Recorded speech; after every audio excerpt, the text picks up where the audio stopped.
couple summers ago, my family and I went on a road trip out to the East Coast. With the hustle and bustle of our daily lives, my family felt it necessary for us to spend some quality time together.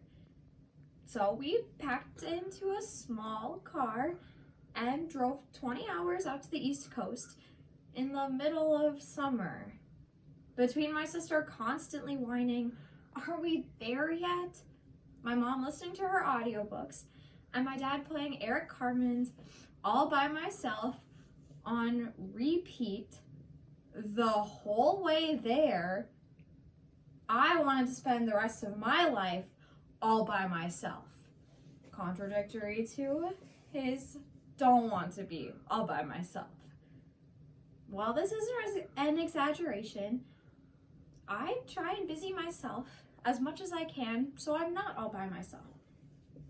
And I'm not the only one who packs my days full of events to avoid spending time alone.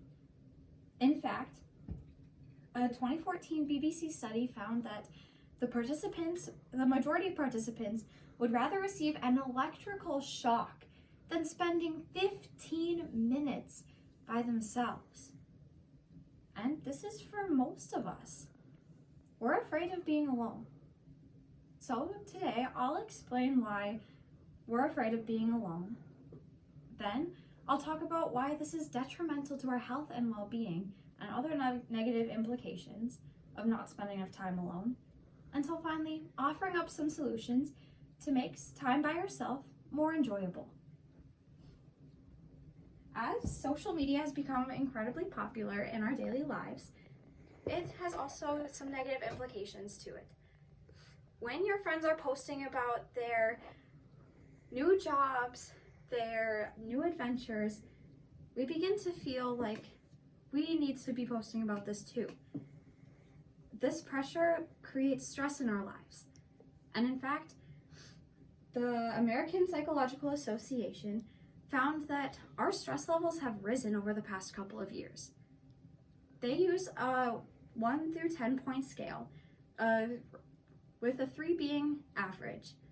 And the average of women have reported their stress levels being a 5.3, with male stress levels being 4.9. And this is mainly caused by our fear of missing out, or FOMO.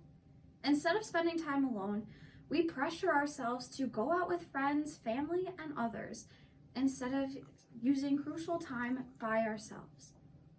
Now you may be wondering, okay, I go out, I busy myself. These stress rashes are normal. But they're not. We need time by ourselves. Some of the negative implications not spending enough time by ourselves has on us is explained by psychologist and psychoanalyst Esther Buchholz in her book, The Call of Solitude. She talks about how when we don't spend enough time by ourselves, our brains don't get that valuable time needed to de-stress and go through everything that happened in our day. We also don't get time to be creative and tap into our artistic side. And it also has an effect on teenagers especially. The Family Research Center study conducted by emotional development expert Robert W. Larson found that when we're spending time with other people, our self-confidence levels go down.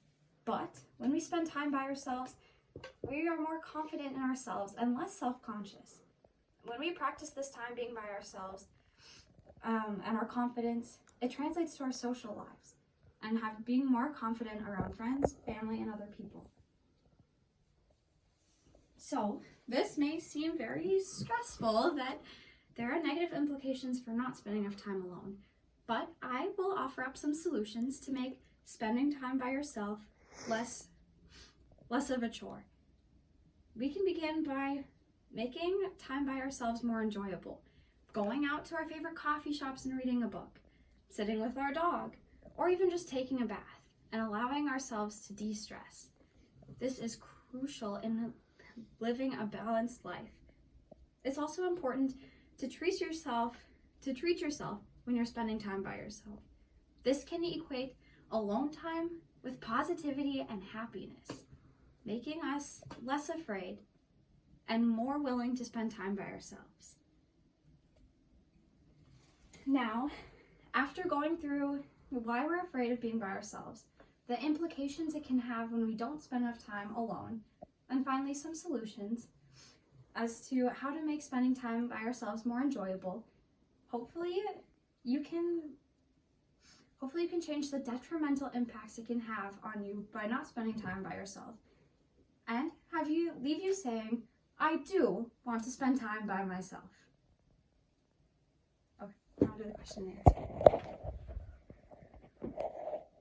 So that's interesting because I spend a lot of time by myself in my job, and I like being home with my family, but when I'm on the road, it doesn't drive me crazy to be by myself. It's just the way it is.